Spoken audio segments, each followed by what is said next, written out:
ولو يؤاخذ الله الناس بظلمهم ما ترك عليها من دابة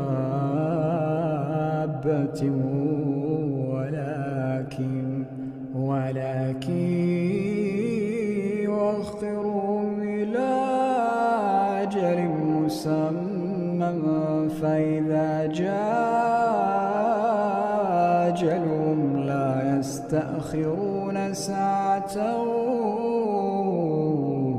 ولا يستقدمون.